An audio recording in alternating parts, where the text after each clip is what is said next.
for the chicken marination, we need a bit of soy sauce, black pepper, sesame oil, a bit of salt, and a bit of sugar.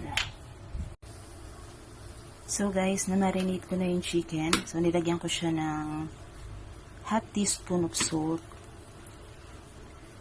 a teaspoon of sugar, half tablespoon of soy sauce, black pepper, and 1 teaspoon of sesame oil. So now, eto na yung chicken natin na na-marinate. Lalagyan muna natin siya sa fridge for at least 2 hours. So, para naman sa ating sauce, guys, kailangan natin itong sweet and sour sauce, mga 2 tablespoon full, and 3 tablespoon of oyster sauce, corn flour na dinisolve natin sa konting tubig. Tapos dito, at least naglagay ako ng 200 ml of water. So, nilagay ko na guys, minix ko na dito yung chili sauce and oyster sauce. So guys, ito na yung 9 pieces chicken wings na minarinate natin. Kailangan lang natin siyang drain para mawala yung liquid niya. Okay. Tapos, dito sa plastic na to, ako mas prepare ko kasi yung plastic lang para at least hindi na ako mahihirapan na maghugas. Lagyan ko siya ng 3 tablespoon full nitong multi-fried powder or kahit anong flour, kahit anong klaseng harina pwede nyong gamitin. Okay. Tapos, nilagyan ko rin siya ng white pepper, konti lang, para lang malasa at konting salt. So, ilalagay ko na guys itong ating chicken. Ilalagay ko na siya dito. Tapos, gawin lang natin para kailangan niya makot ng flour. Okay. Ilalagay natin siya. Ayan. Mas easy kasi ito ganito. Ayan, diba? So, make sure lang na nakukot ng harina yung ating chicken wings. Okay. So, ito na siya.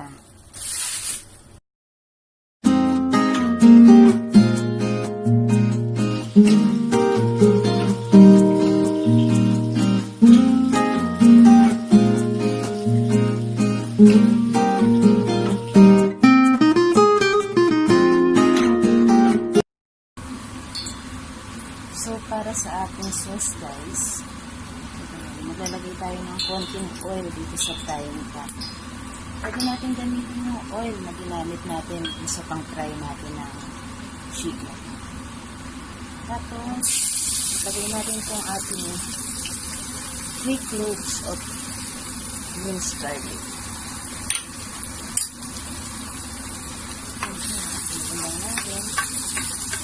Ito lang natin siya guys na mag-brown. So, ayan guys, brown na siya at ilalagay na natin itong ating sauce. So, ayan na siya guys. Mahinang-mahina lang yung apoy Lalagay natin itong 1 tablespoon of sugar, black pepper,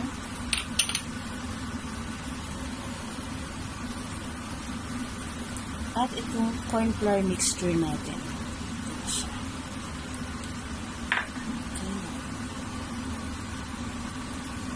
Tapos, haluin lang natin siya guys. Haluin lang natin siya hanggang sa maging thick.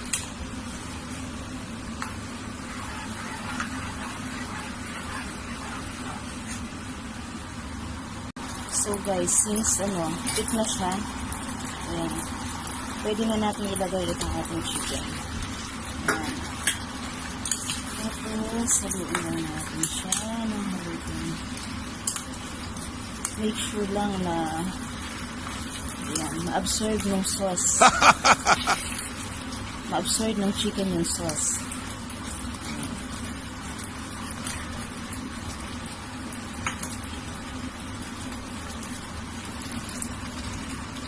Ayan guys. Hayaan lang natin ma-absorb yung chicken yung sauce. Tapos siguro mga 3 minutes lang pag medyo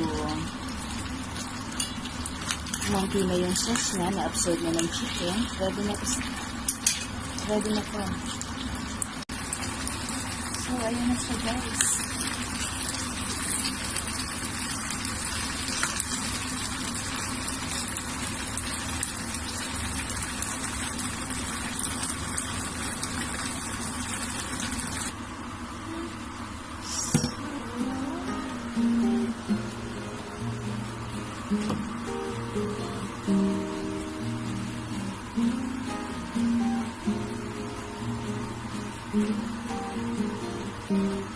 So guys, luto na ang ating buffalo chicken. Thanks for watching.